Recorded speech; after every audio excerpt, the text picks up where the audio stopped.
बिस्मिल्लाहिर्रहमानिर्रहीम। जी, मेरा नाम मोहम्मद कामरान है और मैं पाकिस्तान रेजिलियंस पार्टनरशिप को रिप्रेजेंट कर रहा हूँ एज ए नेशनल कोऑर्डिनेटर।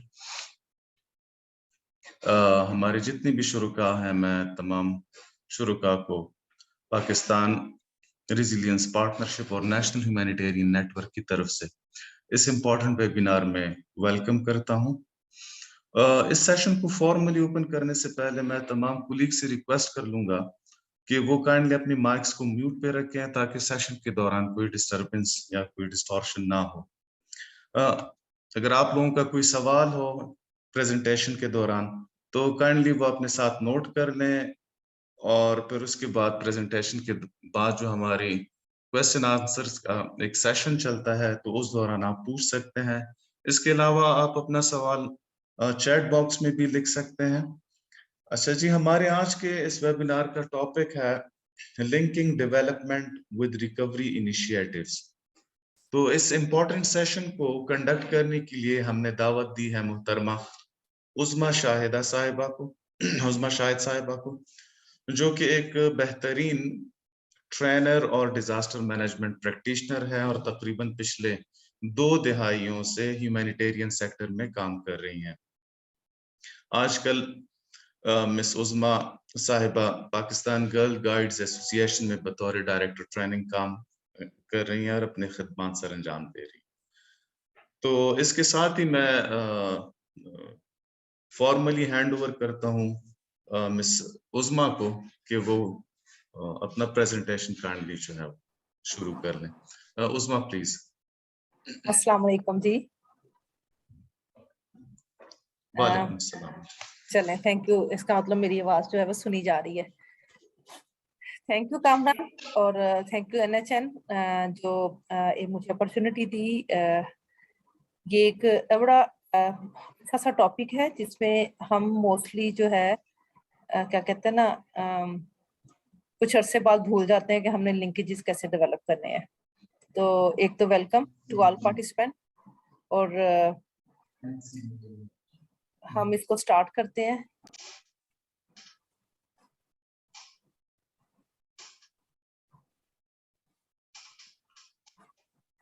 मैं एक जब हम सारे के सारे यहाँ पे बैठे हुए हैं और मुझे उम्मीद है कि बहुत सारे लोग ऐसे हैं जो रिलीफ, रिहेबिलिटेशन, डेवलपमेंट के डिफरेंट फेजेस जो हैं इनके बारे में जानते हैं। कोई शेयर करेगा कि जब हम रिलीफ, रिहेबिलिटेशन और डेवलपमेंट की बात कर रहे हैं तो इनके दरमियान मोस्टली जब हम एक्टिविटी प्लान कर रहे होते हैं तो क्या डिफरेंसेस क्या होते हैं? जी नसीर साहब, कैसे हैं आप?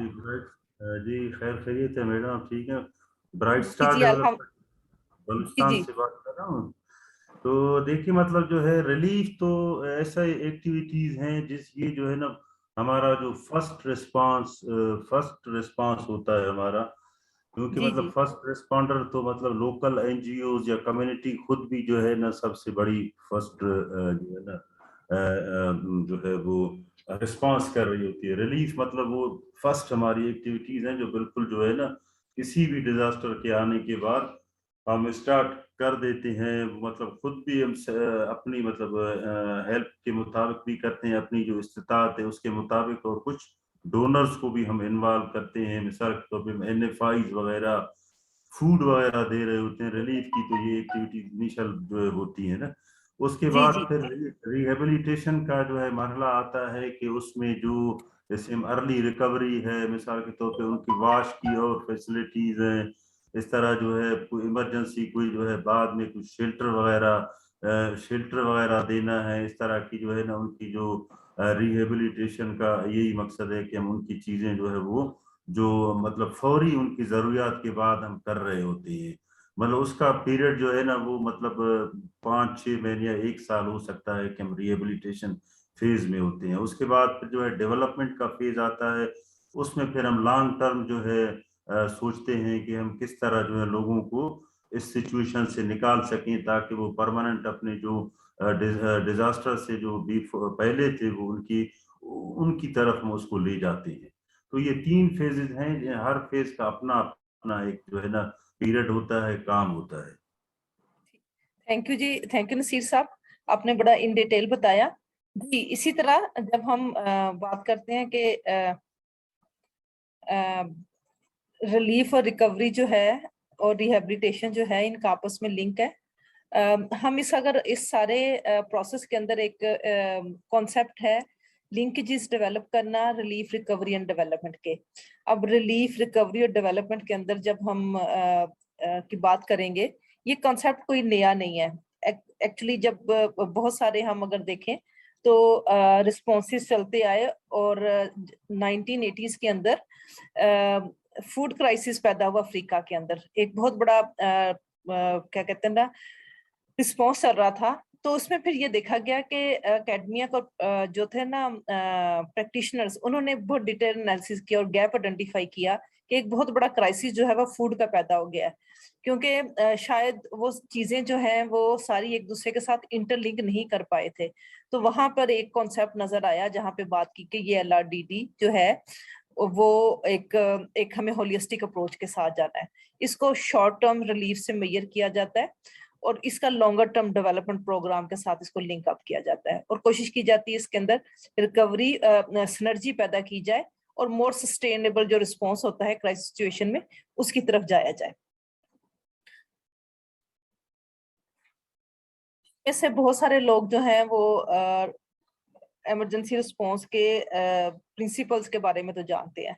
इसके भी प्रिंसिपल कुछ हैं, कोई कोई आप लोगों में से कोई है जो ज़हन में हो कि जी कौन से ऐसे प्रिंसिपल्स हैं जो हमें जो है इसको एड्रेस करना चाहिए, बहुत जरूरी है? कह रहे हैं कि इसका जो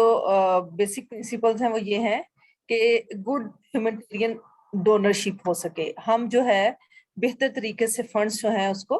क्रिएट कर सकें। इसके अलावा ह्यूमैनिटेरियन जो असिस्टेंट है वो भी प्रोवाइड की जाए, उसके अंदर रिकवरी और लॉन्ग टर्म जो डेवलपमेंट है उसको इंश्योर किया जा सके। उसके अलावा अप्रोप्रिएट हो जो मेंटेन कर सके सस्टेनेबिलिटी को, उसके लाइवलीहुड को हम रिटेन कर सके। हम जो ट्रांजिशन पीरियड है रिलीफ टू रिकवरी का, उसके अंदर डेवलपमेंट का कंपोनेंट जो है उसको इन बिल्ड करें, और ये हमारा एक बेसिक उसके उसके प्रिंसिपल में आता है। और ये वेल डिजाइन होना चाहिए जिसके अंदर programme should be reduce the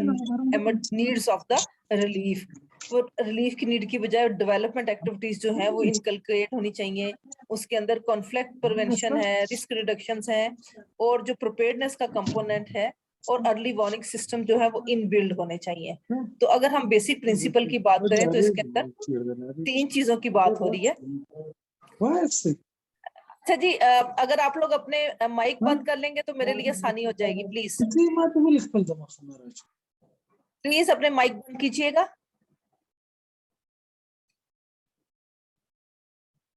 तो हम ये कह रहे हैं कि इसमें रिकवरी जो है उसके अंदर हमें जब हम LRRD की बात कर रहे हैं तो इसके अंदर हमें 3 चीजों की बड़ी इंपॉर्टेंस है कि हम इसके अंदर इन बिल्ड करें वो सारे प्रोसेसेस जिससे उनकी सस्टेनेबिलिटी या लॉन्ग टर्म जो है डेवलपमेंट के जो कंपोनेंट्स हैं उनको एड्रेस करते जाएं साथ साथ। मकसद इसका एक ही है कि हमारा जो जो better development can reduce long term relief needs है, while well target relief program can support community development. तो हमें बार बार ये देखने की जरूरत है कि जो हम रिकवरी रिस्पॉन्स की बात करें या रिलीफ की बात करें हैं उसके अंदर एक स्पेशल जो कंपोनेंट है कि क्या कम्युनिटी उसके अंदर डेवलप हो रही है, वो अपने आने वाले जितने भी उनके चैलेंजेस उनको एड्रेस कर रही है कि नहीं कर रही, how they can be use their knowledge, their plans, their activities, their work that they have done during the response और रिकवरी, वो उनके लिए बाद में कितना बेनिफिशियल हो सकता है। इसी तरह हम कहते हैं कि इसके अंदर जो है उसमें रीइंफोर्समेंट हो जो एग्जिस्टिंग स्ट्रक्चर्स हैं और कल्चर जो है जहां डिजास्टर मौजूद है। आप में से कोई इसके अंदर अगर इन दोनों पर्पसेस को देखे तो कोई शेयर कर सकता है कि कोई ऐसी आपका प्रोजेक्ट जो आप लोगों ने किया अपने डिफरेंट तरह के रिस्पॉन्सेस के अंदर जो बाद में आपके लॉन्ग टर्म जो था डेवलपमेंट के साथ उसका लिंक अप हुआ? जी, पार्टिसिपेंट में से कोई अगर कोई शेयर करे।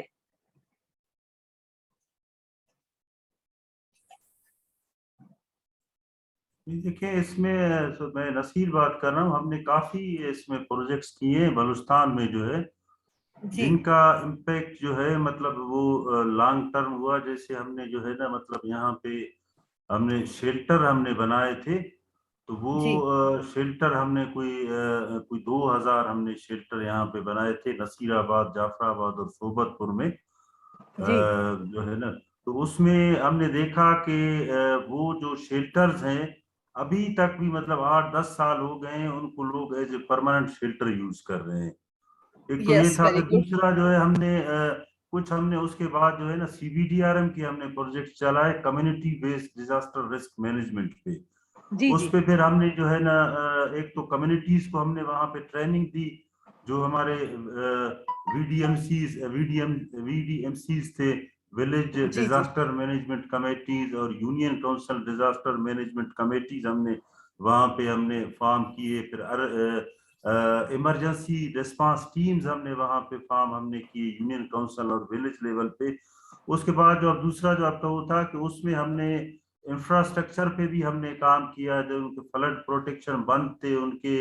उनके जो खेतों की बहाली थी, उनका इस तरह से जो स्मॉल ग्रांट्स के थ्रू हमने उनके जो लाइवलीहुड सपोर्ट के जो फीमेल को हमने जो है वहाँ ग्रांट्स दिए, उनके जो छोटे शॉप्स थे, उनके जो है जो बिजनेस थे छोटे, उनको उन्होंने बहाल किया उससे। तो इनका जो जी है ना बड़ा लॉन्ग टर्म इफेक्ट मतलब इस तरह हुआ कि वो अभी तक जो है ना वो चल रहे हैं कारोबार, वो इससे सस्टेन हो गए हैं। इस तरह और भी हमारे पास एग्जांपल है जिसमें जो है ना हम मतलब इस फेज में हमने काम किया।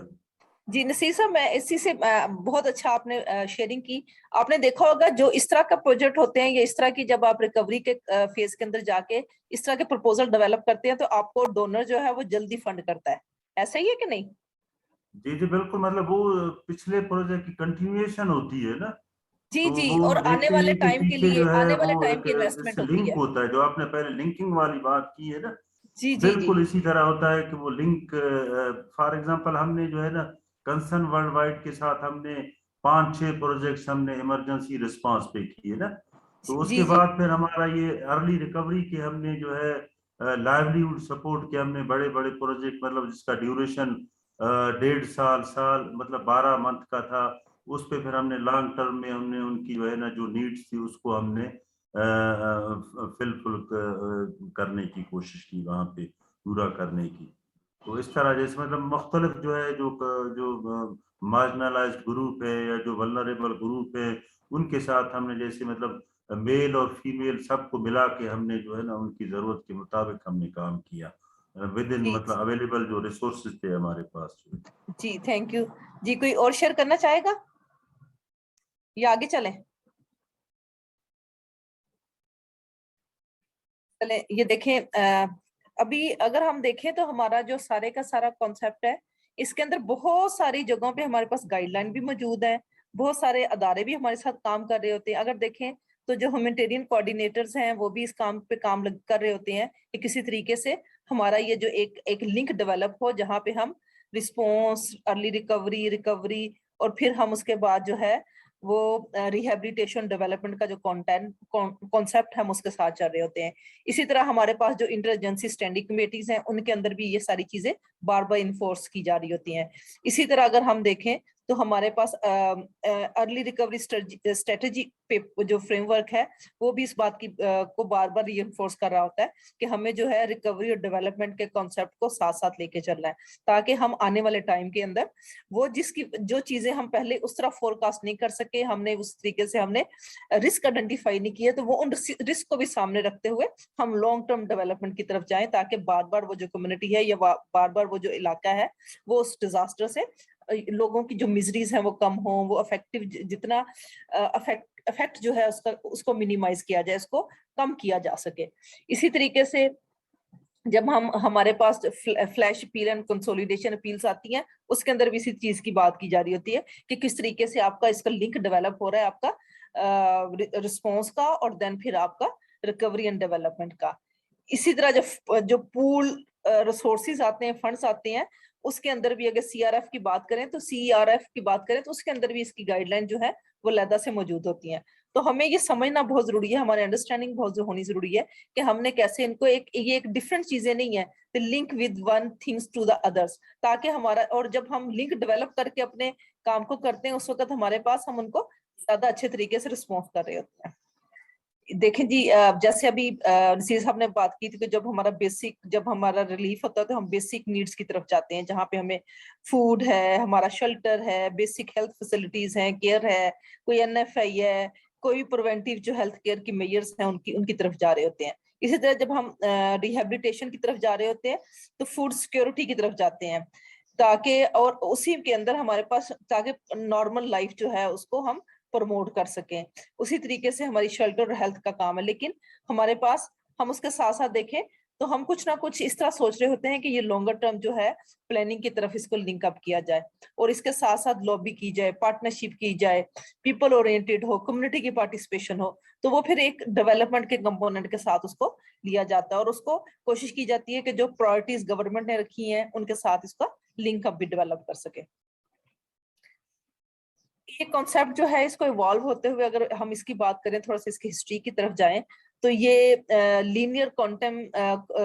सीक्वेंसेस हैं। इसके अंदर रिहेबिलिटेशन रिलीफ फेज है और इसमें मोस्टली जो है वो डेवलपमेंट और कोऑपरेशन जो है ना उसकी बात की जा रही होती है। और इसके अंदर हमारे यहाँ बहुत ज्यादा अगर हम इसको देखें तो 1990s के अंदर treating relief rehabilitation development as a separate process के एक खास टाइम है जहाँ पे हमने रिलीफ को, रिहेबिलिटेशन को और फिर उसको डेवलपमेंट के फेजेस को लेके चलना है। और हम इन प्रोसेसेस को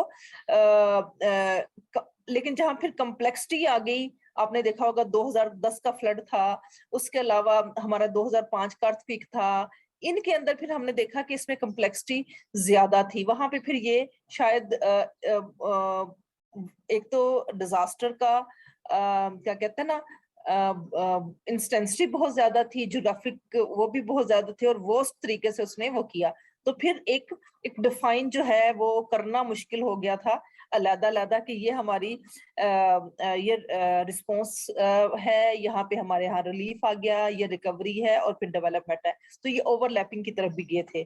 तो इस सारी चीजों को देखने की जरूरत है कि किस तरीके से हम अपना कहते हैं कि अगर हमने सर्टेन सिचुएशंस के अंदर केसेस कर देखें तो हमें ये देखने की जरूरत है कि जो हमारे पास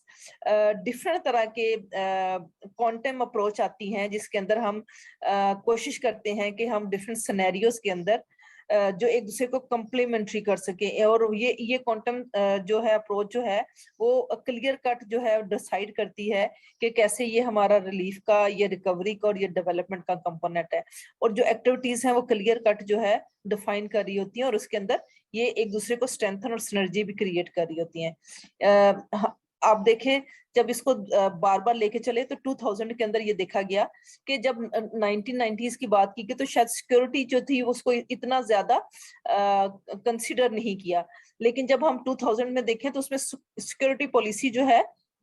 वो एक अलग से एक्टर के तौर पे इसके अंदर आई और उसने एक अलग से कंपोनेंट लिया, ताकि जब ये भी देखा जाए कि जब हम रिलीफ और रिहेबिलिटेशन असिस्टेंस की बात कर रहे हैं तो हम एक प्रॉपर जो है उनको कोहेरेंट करें,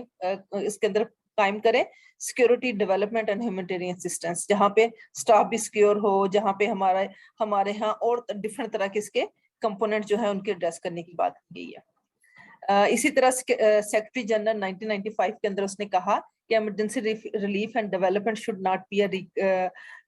रिगार्डेड एज अल्टरनेटिव्स, ये एक दूसरे के अल्टरनेटिव्स नहीं हो सकते, ठीक है ना। One provided a starting point and a foundation for the others and relief required must be met in a way which from the outset provides a foundation for lasting development। तो इसी तरीके से जैसे बार बार बात की जा रही होती है और हम डिस्कशन भी करते रहते हैं कि हमारे यहाँ जो डिजास्टर्स हैं उसके साथ अपॉर्चुनिटी भी आती है उन एरियाज में काम करने की, उन एस्पेक्ट्स पे काम करने की, उन थीमेटिक्स कंपोनेंट पे काम करने की जहाँ पे शायद पहले उसकी एक्सेप्टेंस नहीं होती। मैं याद करूं तो डिफरेंट तरह के जब रिस्पॉन्सेज किए गए 2009 के अंदर और 8 के अंदर जो IDPs रिलीफ था, शायद पहले हम प्रोटेक्शन का कंपोनेंट शायद अपने नॉर्दर्न एरियाज के अंदर उस तरीके से बात नहीं करते थे, वहां पे आके हमने वो जो IDPs का एक कंसेप्ट था उसके अंदर बहुत ज्यादा इसके ऊपर बात की, एजुकेशन को बहुत ज्यादा प्रमोट किया गया। इसी तरह बहुत सारी लाइवलीहुड की अपॉर्चुनिटी को उसके अंदर एक्सप्लोर किया गया। तो ये वो एरियाज थे जहाँ पे नई एक्सप्लोरेशंस हुई और फिर इसको डेवलपमेंट के साथ कंपोनेंट को लेके चले गए। इसी तरह 2010 के फ्लड को उठाया जाए तो उसके अंदर भी यही सिचुएशंस है। साउथ पंजाब के अंदर, इंटीरियर सिंध के अंदर मेरा ख्याल है कि शायद हम उस तरीके से खुल के बात नहीं करते थे, हम लोगों को ट्रेन नहीं करते थे कि उन्होंने इन केस ऑफ इमरजेंसी किस तरीके से अपने आप को सेव करना है और सेफ्टी मेजर्स कैसे लेने हैं। और फिर बाद में इसको लिंक अप किया गया हमने डेवलपमेंट के साथ कि वहां पर एक सेफ्टी नेटवर्क जो है वो एक कम्युनिटी लेवल पे भी और दूसरे सिचुएशंस के अंदर भी क्रिएट किए जा सके। तो इसका एक बहुत अच्छा लिंक बनता है टूवर्ड्स स्टार्ट फ्रॉम देयर, जहाँ पे एक सेटअप जो है वो डिजाइन किया जाता है और फिर उसको फाउंडेशन के तौर पर डेवलपमेंट के साथ लिंक अप कर दिया जाता है। हम कंट्रीब्यूटर टाइम की बात करते हैं, ये प्रोसेस है जहां linear link between the relief, rehabilitation, development activities के साथ किया जाता है। इसमें क्लियरली मोमेंटम होता है इंटरवेंशन का, रिलीफ फेज का, रिहैबिलिटेशन का और डेवलपमेंट का। और इसके अंदर जो है ये फोकस किया जाता है एक्टिविटीज को जो हेल्प करती हैं elevate the suffering of the people. और उसके अलावा उनका प्री क्राइसिस सिचुएशंस के ऊपर बड़ी अहम बात है कि हमें हम मोस्टली अगर देखें तो हम जब डिजास्टर की बात करते हैं, रिलीफ की बात कर रहे हो, तो हमारा मकसद जो होता है वो फौरी तौर पे प्रोवाइड करना होता है, रिस्पांस प्रोवाइड करना होता है, हमने रिलीफ प्रोवाइड करना होता है। लेकिन एक बहुत ज्यादा अटेंशन की जरूरत है जब हम प्रोग्राम डिजाइन कर रहे हैं, जब हम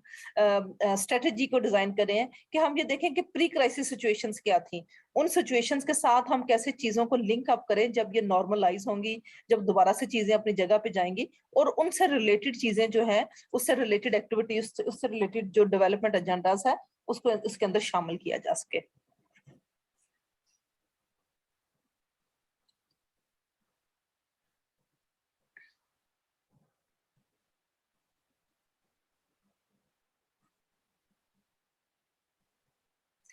इसमें एक और बात जो अहम थी कि इसके डिजास्टर के अंदर हम देख रहे हैं तो इसमें इमरजेंसी डिजास्टर सोर्स में टू प्रोंग अप्रोचेस है। एक है होलिस्टिक अप्रोच और एक है इंटीग्रेटेड डेवलपमेंट, जो स्टार्ट ऑफ द बिगनिंग में हमें करने की जरूरत होती है। और इसमें इसके अंदर जो है वो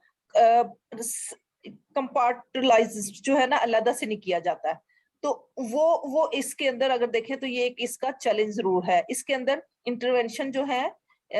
इन order to take place account the relief, rehab and development aspects, और इसके अंदर जो है अवार्ड स्ट्रेटजीज के अंदर ये चीजें जो है वो उसके अंदर इन बिल्ड की जाती हैं। और इसके अलावा जो नेचुरल आउटकम है रिस्पॉन्स और रिलीफ के, वो डेवलपमेंट एक्टिविटीज में जो है उसको इन बिल्ड किया जाता है। रिस्पॉन्स और रिहैबिलिटी आउटकम जो है वो डेवलपमेंट एक्टिविटीज के साथ लिंक अप किए जाते हैं।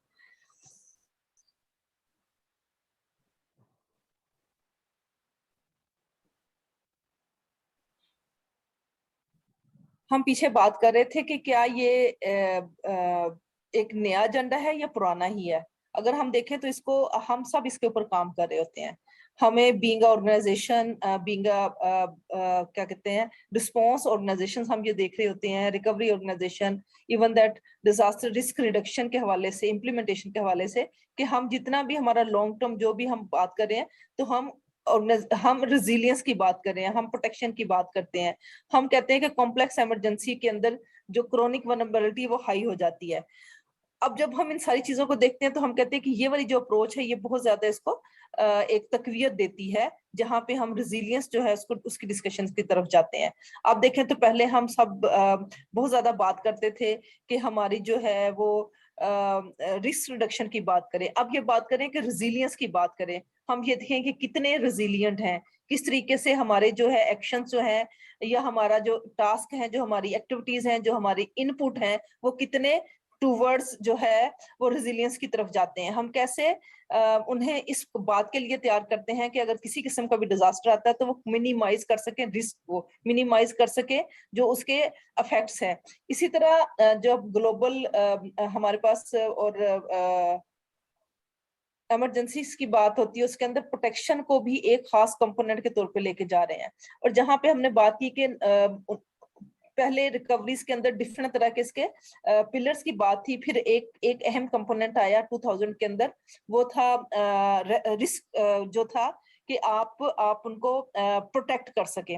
उसमें सिक्योरिटी रिस्क की बात हो रही थी। लेकिन अगर 2012 के अंदर बात करें तो वहां पे बहुत ज्यादा, जहां पे डिस्प्लेसमेंट और ह्यूमैनिटेरियन रिस्पांस की बात आई, तो उसमें बात की गई कि एक प्रोटेक्शन का कंपोनेंट लेके जाया जाए जो बहुत जरूरी है, और उसमें चाहे शॉर्ट टर्म और लॉन्ग टर्म जो वल्नरेबिलिटीज है उनको मिनिमाइज किया जा सके। तो जो जो हम इतना सारा काम कर रहे होते हैं, हम बार बार रिफ्लेक्शन कर रहे होते हैं, और जहां पे हम एक चीज को निकाल रहे होते हैं कि क्या क्या ऐसे कंपोनेंट हैं जो हमसे मिस हो रहे हैं या वो उसका हिस्सा होना चाहिए, तो फिर इसके फ्रेमवर्क के अंदर एक चीज बड़ी अहम शामिल की गई जिसके अंदर प्रोटेक्शन का कंपोनेंट है।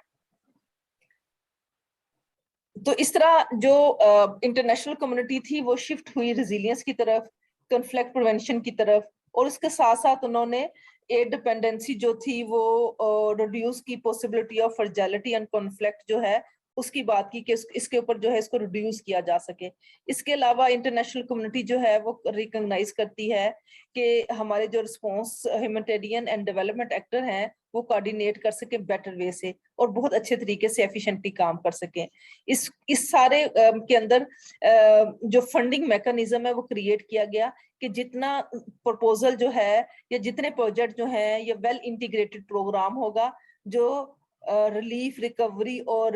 को डेवलपमेंट के साथ लिंक करेगा, वो उसको ज्यादा इसके अंदर फंडिंग के साथ इसको लेके चले गए। इसी तरह जो यूएन लेड इनिशिएटिव्स थे उसके अंदर भी एक नया वे ऑफ वर्क आया जहां पे कलेक्टिव आउटकम्स की बात की गई, कंपैरेटिव एडवांटेज और मल्टी ईयर फ्रेमवर्क्स जो थे उसके ऊपर जो है वो काम किया गया। इसी तरह इसके अंदर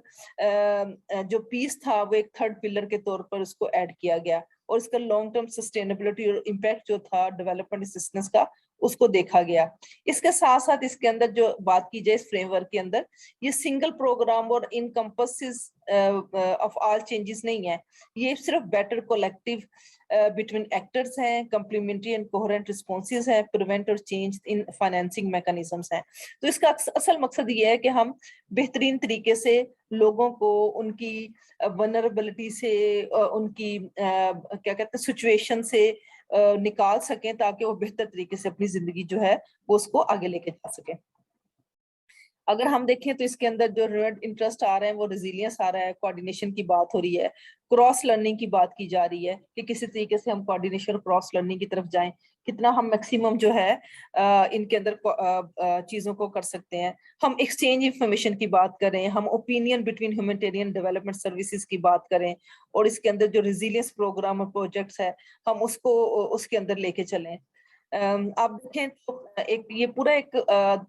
जब हम बात करें तो रेजिलियंस एक्चुअली इसका बड़ा अहम कंपोनेंट है कि कैसे हमने डिफरेंट लेवल के ऊपर काम करते हुए, अगर आप देखें तो मेरे पास जो है एक्स एक्सिस के ऊपर जो है वो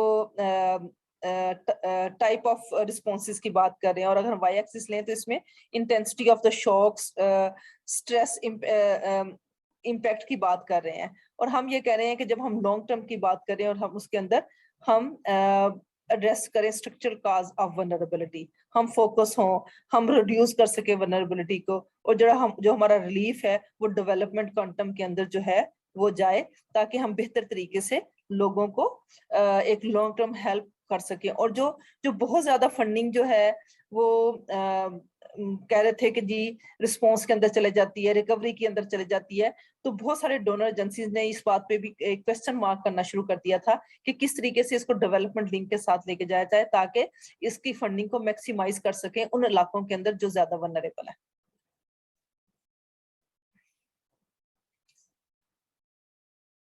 कह रहे हैं कि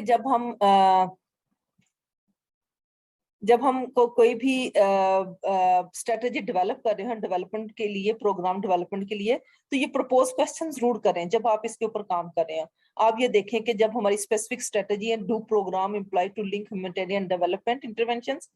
eight a planning and designing and operational level, तो आप इसको देखें कि किस तरीके से ये लिंक अप होते हैं। आप इसके साथ साथ उन फैक्टर्स को भी देखें जो अनेबलर्स हैं, जो सपोर्ट पैदा करते हैं प्रोग्राम आउटकम्स को, और LRRD के ऑपरेशनल एंड लिंकेजेस डिफाइन को। इसके साथ साथ आप जब प्रोग्राम डेवलप कर रहे हैं तो एक क्वेश्चन आप खुद ये भी रेज करें कि क्या ये जो डिजाइनेबल प्रोग्राम है उसके आउटकम जो है वो इसके लिंकेजेस के साथ ऑपरेशनल लिंकेजेस डेवलप हो रहे हैं कि नहीं हो रहे, उसको डिफाइन कर रहे हैं कि नहीं कर रहे। उसके अलावा आप देखें जो इम्पैक्ट है उसका इन इंटरवेंशंस का, क्या उसके अंदर प्रोग्राम के assessment, beneficiary impact assessment, development outcomes measure जो हैं वो इंक्लूड करें specific contribution of the effective phase linkages to program outcomes के साथ। तो जब आप डिजाइन कर रहे हो प्रोग्राम को, जब देख रहे हो, तो ये क्वेश्चन जो है वो जरूर इसको एड्रेस करें कि किस तरीके से इनको देखा जा सकता है। ऑर्गेनाइजेशन को क्या देखना चाहिए जब वो LRDD के हवाले से काम करें, तो कहते हैं ये जरूरी नहीं है कि इसको, बल्कि जब आप किसी भी डिजास्टर से पहले आप काम करें तो आप देखें कि क्या आपकी स्टाफ और मैनेजमेंट की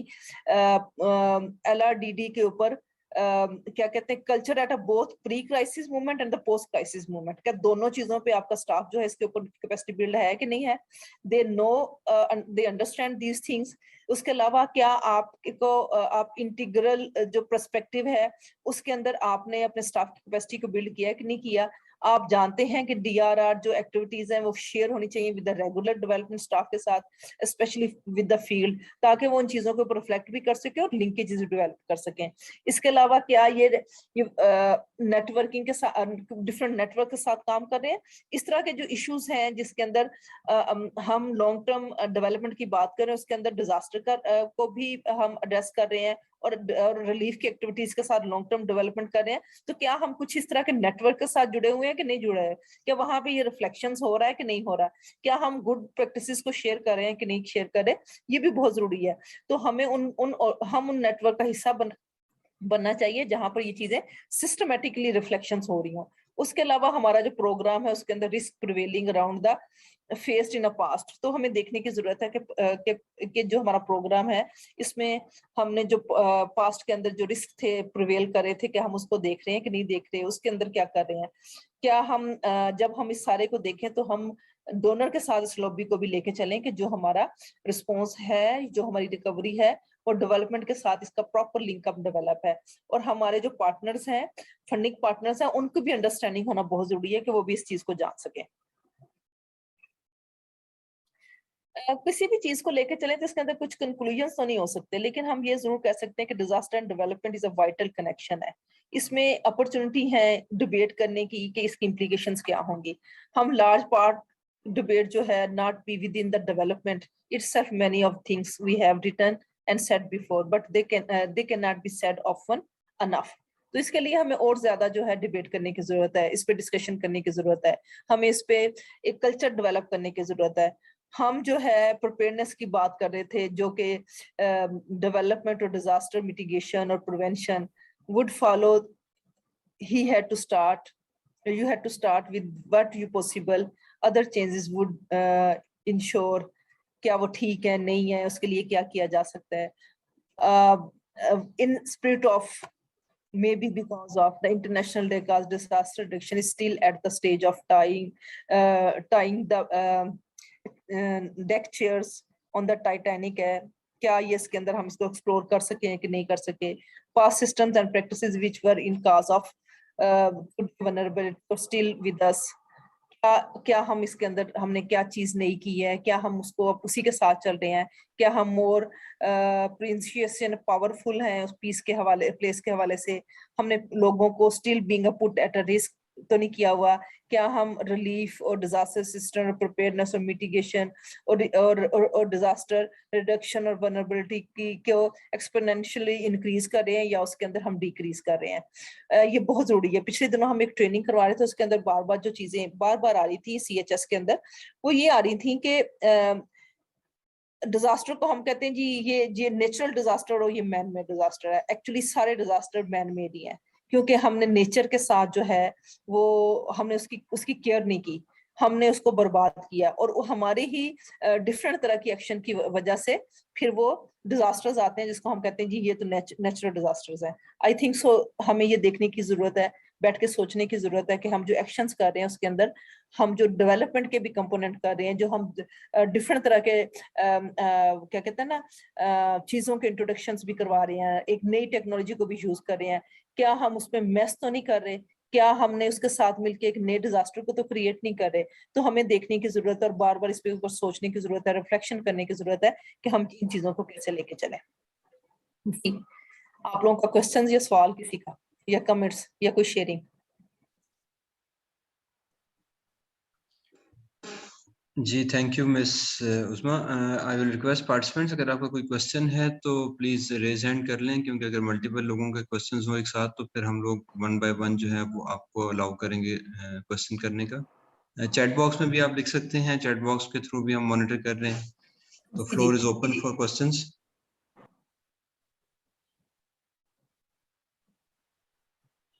अस्सलाम वालेकुम जी, उमर जावेद फ्रॉम वाच। जी वालेकुम सलाम जी, उमर साहब कैसे हैं आप? जी कैसे हैं जी? ठीक ठाक। अच्छा, बहुत अच्छा, बड़ी कम्प्रिहेंसिव इस पे प्रेजेंटेशन थी। मेरे चूंकि एक दो चीजों पे डिस्कस करना चाह रहा था। एक, जो हम जिस तरह आपने बात की ना, रिलीफ एंड रिहेबिलिटेशन और फिर डेवलपमेंट, तो बीइंग ए सिविल सोसाइटी हमने जो देखा, जिस तरह 2005 का अर्थक्वेक था, उसके बाद जितने भी डिजास्टर आए, तो उसमें जो रिलीफ और रिहेबिलिटेशन का काम जो होता है, उसमें किसी हद तक जो इन्वॉल्वमेंट होती है सिविल सोसाइटी की, क्योंकि हालात ऐसे होते हैं, तो उसमें तो काफी अच्छा एक दूसरे को फीडबैक देने का, जो डायरेक्ट जो कम्युनिटी के इश्यूज होते हैं उसको हाईलाइट करने का बड़ा अच्छा अपॉर्चुनिटी मिलती है, फोरम्स होते हैं। लेकिन जो ही डेवलपमेंट में जाते हैं, मैं डेवलपमेंट बड़े लेवल की बात कर रहा हूँ। एक तो ये है कि सिविल सोसाइटी की तरफ से भी होता है, लेकिन मैं जिस तरह अभी भी एक आपको एग्जांपल दूं कि कागान वैली में जो अर्थक्वेक आया, और उससे अभी तक अभी कितने साल, इसके 16-17 साल होने को हैं, और अभी तक बाज ऐसे एरियाज हैं कि जहां तक वो प्राइमरी स्कूल अभी तक उनकी बिल्डिंग कंस्ट्रक्ट नहीं हुई। और इसी तरह बहुत सारे जो लोगों की लाइवलीहुड से मुतल्लिका चीजें थी, जिस तरह इरिगेशन चैनल्स वो डैमेज हुए,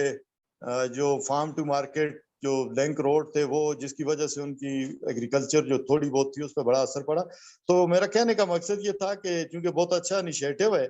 अगर हम एज ए सिविल सोसाइटी, और जिस तरह आपने नेटवर्किंग की बात की, तो इसको अगर हम जो डेवलपमेंट का जो प्रोसेस है, इसमें सिविल सोसाइटी को एक प्रॉपर स्पेस मिलनी चाहिए, ताकि वो जो उनका एक्सपीरियंस है उस पर फीडबैक भी दे सकें, और वो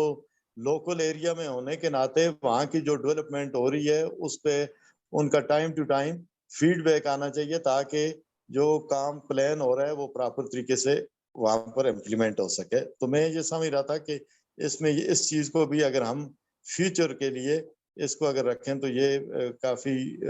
हेल्पफुल होगा जी।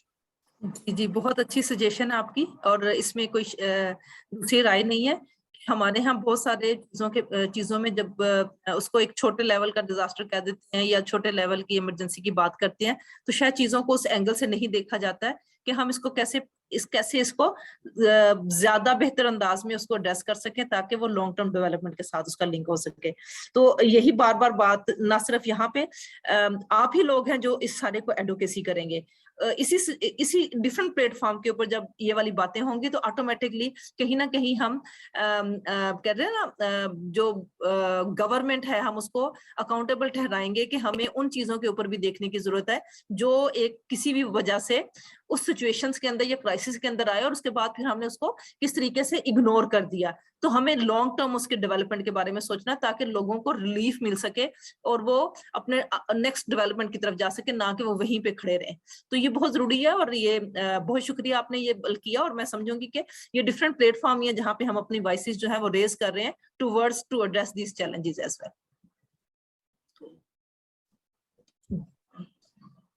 जी थैंक यू उस्मा। शहजादो मलिक साहब का कोई क्वेश्चन है? जी शहजादो साहब, आप अपना माइक अनम्यूट करके प्लीज पूछ लें। Thank you. मेरे ख्याल में बहुत कॉम्प्रिहेंसिव तरीके से जो है मैडम उस्मा ने जो है शेयर किया है, क्योंकि उनका टॉपिक है। नो डाउट इसमें देखें बहुत सारी चीजें हैं वो इस तरह से थोड़ी सी करनी पड़ेंगी, कॉन्सेप्ट्स या जो है आइडियाज स्ट्रेटेजीज तो बहुत स्ट्रांग बनती हैं, मगर उनकी जब इम्प्लीमेंटेशन का मरहला आता है, ज़ाहिर इसमें बहुत सारे वसाइल दरकार होते हैं, और उसी तरह से जो है ये इंटरवेंशंस भी आने चाहिए। फॉर एग्जांपल हम देखते हैं कि जब भी कोई इमरजेंसी आती है तो अपने अपने दायरे में हर एक अपना अपना एक हिस्सा लेके आता है और उसमें करके वो चला जाता है। कोई रिलीफ का काम कर रहे होते हैं, थोड़ा बहुत रिहेबिलिटेशन का होता है। मेरे ख्याल में इसी तक डेवलपमेंट का तो तस्वुर बहुत वेरी रेयर, अभी जैसे एक रिफ्लेक्शन आया कि उसको अगर 2005 की बात की जाए या 2010 की बात की जाए तो अब हम 2022 में हैं। तो डेवलपमेंट को तो बहुत ही वेरी रेयर टच किया जाता है ह्यूमैनिटेरियन ऑर्गेनाइजेशंस की तरफ से, जो भी फिर उसमें यूएन एजेंसीज है व्हाट्सएवर, तो वो नहीं होता।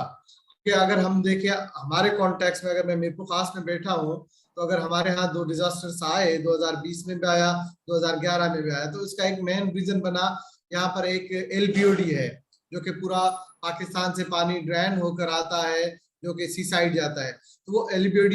एंड होने की वजह से बदीन और मीरपुर खास उसको रिहेबिलिटेशन की जरूरत पड़ती है। वो डेवलपमेंट का काम है, बहुत ज्यादा पैसा मांगता है, और जो है ना हमारे तरह की जो ह्यूमैनिटेरियन ऑर्गेनाइजेशन है, इवन द यूएन एजेंसीज, तो उनके पास तो इतने पैसे नहीं होते, तो वो गवर्नमेंट का काम आता है, तो उसका कोई लिंक नहीं बनता। दूसरी बात मैं इसको कहूंगा कि ये जो LRRD है, इसको थोड़ा सा कंप्लीट नहीं, इसको जो है ना लिंकिंग लोकल्स के साथ होना चाहिए, कि लोकल जो है जब भी कोई डिजास्टर आता है तो पहले, चाहे वो पानी हो, दवाइयां हो, खाना हो, या कोई शेल्टर वगैरह, वो किसी भी तरह कपड़े वगैरह भी हो सकते हैं, तो वो लोकल जाते हैं, ठीक है। मगर जब कोई भी प्रोग्राम या प्रोजेक्ट आता है तो लोकल बिल्कुल ही निकल जाते हैं, उनका कोई नाम ही नहीं होता, वहाँ कोई इंटरवेंशन नहीं होता। और फिर ये बात है कि ये काम, जैसे आपने कहा कि नेचुरल नहीं होते, ह्यूमन मेड होते, तो ह्यूमन मेड के लिए हमें मुसलसल एडवोकेसी और इस तरह का काम करना पड़ता है, तो वो तो लोकल ही कर सकते हैं। जब बाहर से इदारे आते हैं, वो जो सेट ऑफ पैकेज लेके आते हैं, उससे के डिलीवर करने में, वो टारगेट पूरा करने में होते हैं, और फिर उनका कोई लिंक नहीं होता कि मुस्तकबिल में कैसे होगा। जैसे कोई भी इदारा आएगा वो LBOD का जिक्र ही नहीं करेगा। अगर वी आर लोकल, हम LBOD का जिक्र करेंगे। परमानेंट सॉल्यूशन यही है कि अगर LBOD को ठीक किया जाए, तो मेरे ख्याल में linking locals in relief, rehabilitation and development का तस्वुर आ जाए तो बहुत अच्छा है। तो मेरी थोड़ी सी बड़ी भी बात हो गई, सॉरी, थैंक यू। नहीं नहीं, ये बड़ी बात नहीं है, बड़ी वैलिड बात है। जब तक हम इसको लोकलाइज नहीं करते, आप देखें जितनी भी अप्रोचेस हैं उन सब के साथ एक बात बड़ी अहम की गई है कि इसको लोकलाइज, कॉन्टेक्सचुअल होनी बहुत जरूरी है। वहां लोकलाइज उस कॉन्टेक्स्ट के बगैर तो ये चीजें आगे जाती नहीं है। आपने बिल्कुल वैलिड कहा। जब हम इन सारी चीजों को इन डिटेल जब इसके ऊपर इनको रिसर्च करते हैं, स्टडीज करते हैं, फ्रेमवर्क्स को पढ़ते हैं, तो उसमें बार बार यही बात की जा रही है, लोकल कॉन्टेक्स्ट एंड सिचुएशन। और लोकल कॉन्टेक्स्ट और सिचुएशन के बगैर तो मुमकिन ही नहीं है। और कहीं ना कहीं जो डिफरेंट अप्रोचेस हैं उसके बाद अगर देखें तो बहुत ज्यादा NHN ने भी इस पे काम किया है कि वो डिफरेंट कॉन्सेप्ट्स को लोकलाइजेशन की बात कर रहे हैं कि इसको लोकलाइज के अंदर लेके चलें तो उसके अंदर क्या होगा, उसको अनपैक करें, उसके इंडिकेटर्स बनाएं, उसको डिफाइन करें, ताकि हम जो है वो कोई एक दूसरे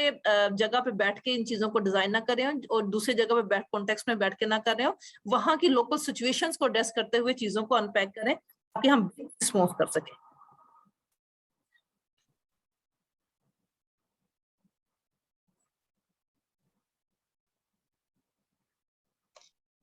थैंक यू मिस उस्मा। इसके अलावा अगर किसी का कोई क्वेश्चन है तो वो भी अगर बता दें। अस्सलाम वालेकुम कमरान साहब, जी रफीक बात कर रहा हूँ। जी रफीक साहब प्लीज। कमरान साहब, बात ये कि जबरदस्त सेशन रहा, अच्छी डिबेट रही। मेरा ये हवाले मैं सिर्फ यही कहना चाहता हूँ कि रिलीफ, रिहेबिलिटेशन एंड डेवलपमेंट, तो ये अप्रैल, फरवरी, मार्च, अप्रैल, मई में खासकर सिंध के कुछ रूरल एरिया में आग के बहुत सारे वाकयात होते हैं ना, कि मोहल्ले के मोहल्ले जल जाते हैं आग की वजह से। तो वहाँ लोग, जिस तरह शहजाद साहब ने कहा कि लोकल तो सपोर्ट कर लेते हैं, लेकिन उनकी डेवलपमेंट के हवाले से, उनके शेल्टर के हवाले से भी हमें कुछ रिजर्व फंड्स होने चाहिए ताकि हम उनकी मदद कर पाएँ। तो इस पर भी थोड़ा सा आपको सोचना पड़ेगा। Thank you. बहुत अच्छी बात है रफीक साहब, आपने बड़ी अच्छी बात की है। मेरा ख्याल है कि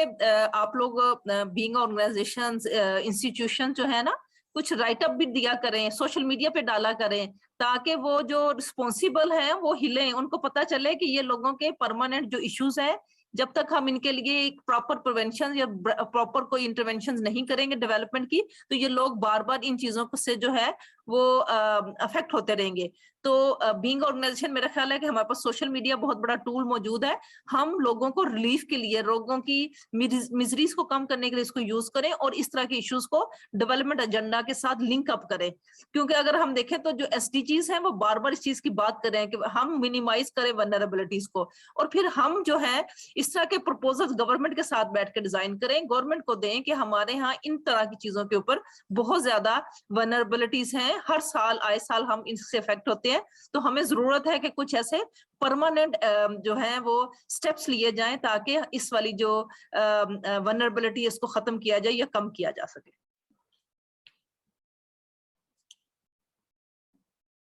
जी नसीर साहब, आप कुछ कहना चाह रहे हैं?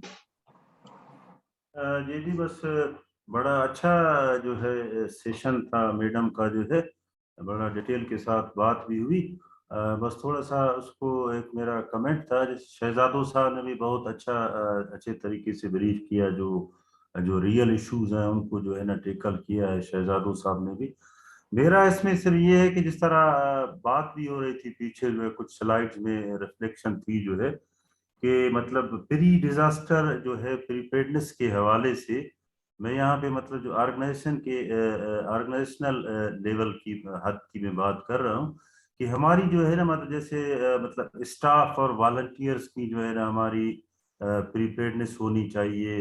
जो है प्री डिजास्टर होनी चाहिए कि हम किस तरह हमने रिस्पांस करना है, हमारे पास क्या रिसोर्सेज हैं, फिर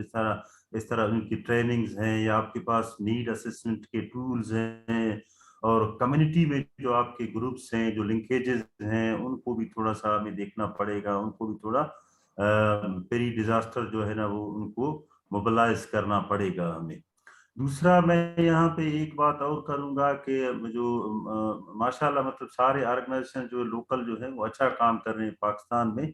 लेकिन यहाँ पे मैं बात करूंगा कि सिस्टम रेडीनेस की मैं बात करूंगा कि ये भी मतलब ये है कि ये भी मतलब जो है ना प्री डिजास्टर प्रीपेडनेस का एक होता है। हमारे जो सिस्टम रेडीनेस में जो है हमारी जो पॉलिसीज हैं, आया कि वो सपोर्टिव हैं, जिस तरह प्रोटेक्शन की बात हो रही है, क्या हम जो है कोई डिजास्टर आ जाता है तो हमारी जो है ना वो फाइनेंशियल पॉलिसीज हैं, प्रोक्योरमेंट पॉलिसीज हैं, HR पॉलिसीज हैं, आया कि वो उस डिजास्टर जब आता है तो वो क्या सपोर्टिव हैं, क्या हम जो है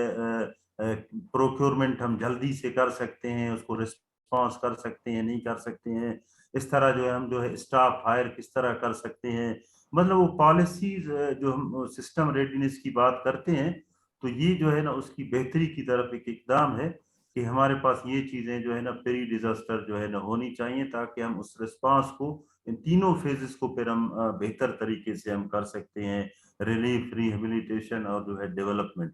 देखा डेवलपमेंट तो एक मतलब बहुत लॉन्ग टर्म का वो है, लेकिन ये दो जो फेजेस हैं मतलब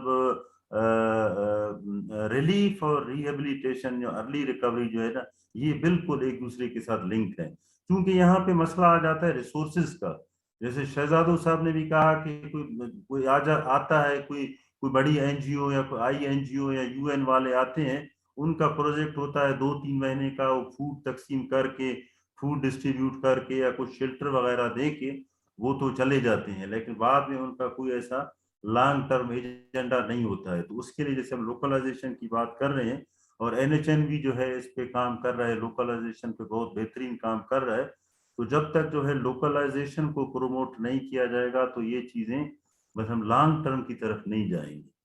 तो ये जो है मेरा थोड़ा सा एक पॉइंट था। Thank you.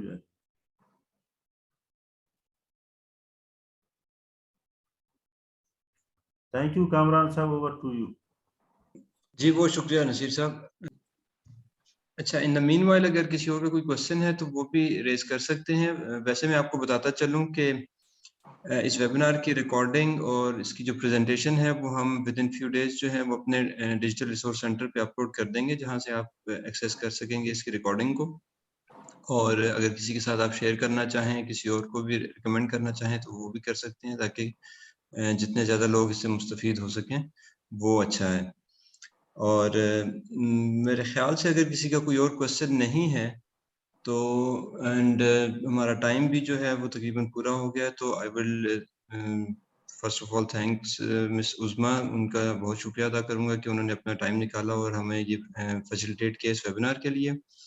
I will also thank all the participants के वो भी यहाँ पे आए और उन्होंने पॉजिटिवली कंट्रीब्यूट किया इस वेबिनार में और अपने इनपुट्स भी दिए और लर्न भी किया, साथ हमारी लर्निंग्स को भी इम्प्रूव किया। Thank you all as always. So यहाँ पे इसको कंक्लूड कर लेते हैं। अल्लाह हाफिज़। और